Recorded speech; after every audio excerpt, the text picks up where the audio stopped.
জেলা থেকে সরাসরি শুরুতেই যে খবরের দিকে নজর রাখবো, ভাইপো খুনে কাকিমার আরো কীর্তিফাঁস। শুধু খুন করে বাড়ির কুঠুরিতে দেহ গেঁথে দেওয়াই নয়, পারিপার্শ্বিক যে তথ্য প্রমাণ তাও লোপাটের চেষ্টা করে মৌমিতা।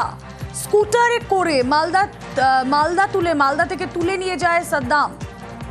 18 তারিখ খুনের পর সেই স্কুটার সরিয়ে ফেলে অভিযুক্ত কাকিমা। কিভাবে জানবো, আমাদের প্রতিনিধি অনুপ রয়েছেন সঙ্গে। অনুপ,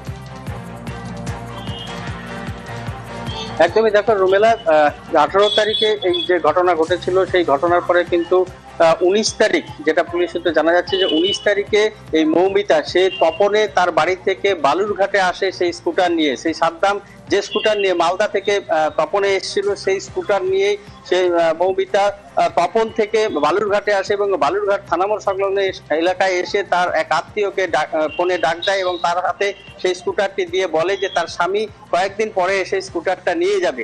তারপরে সেই স্কুটার কিন্তু সেই আত্মীয়র বাড়িতেই ছিল। পুলিশ তদন্তে নেমে এই ঘটনা জানতে পেরে আজ ইংরেজবাজার থানার পুলিশ তার যে প্রমাণ লোপাটের যে চরম ব্যবস্থা, সেই লোপাট প্রমাণ যে লোপাট হয়েছিল সেই লোপাট করা প্রমাণের তথ্য তারা পায় এবং সেখান থেকে কিন্তু আজ বালুরঘাট হাই স্কুল মাঠের সংলগ্ন এলাকা থেকে তার সেই আত্মীয় সেই স্কুটারটি পুলিশের হাতে তুলে দেয়। এই ঘটনাকে কেন্দ্র করে কিন্তু পুলিশের তরফ থেকে তদন্ত চলছে।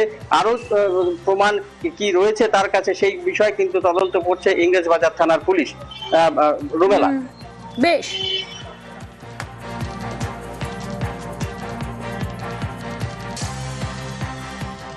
অন্যদিকে সম্পত্তি লিখে দিতে রাজি না হওয়ায় ভাইপোর হাতে পিসি খুন।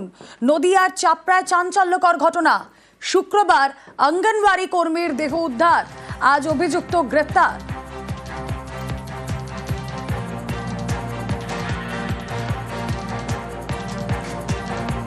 সরাসরি চলে যাব, আমাদের প্রতিনিধি সমীর রয়েছেন সঙ্গে। সমীর, পিসিকে কি কারণে খুন করেছে ভাইপো? শুধু কি সম্পত্তি বিবাদ নাকি আরো কোনো কারণ ছিল?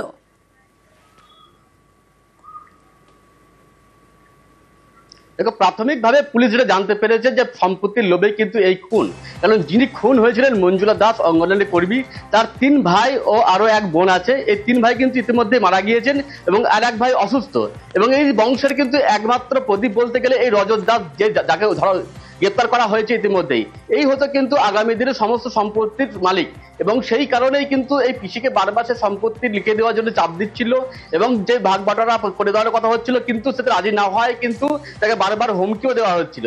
এবং অবশেষে গত বৃহস্পতিবার রাতে তাকে খুন করে বলে জানা যায় এবং শুক্রবার সকালে তার দেহ উদ্ধার হয়। এবং এই শুক্রবার থেকে কিন্তু পুলিশ তদন্ত শুরু করে।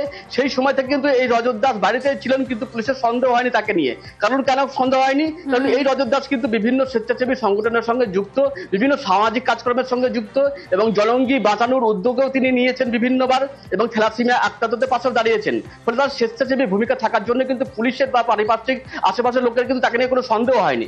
কিন্তু যখন এই ঘটনা তদন্ত শুরু করে পুলিশ, কাউকে যখন পাওয়া যাচ্ছিল না ঘটনার যে খুনিকে, এরপরে কিন্তু একে জিজ্ঞাসাবাদ করার জন্য ডেকে নিয়ে যাওয়া হয় এবং তার জিজ্ঞাসাবাদে অসঙ্গতি ধরা পড়ার পর পুলিশ তাকে গ্রেফতার করে এবং আজকে তাকে কৃষ্ণনগর জেলা আদালতে পাঠানো হলে 6 দিনের পুলিশ হেফাজতে নির্দেশ দিয়েছেন।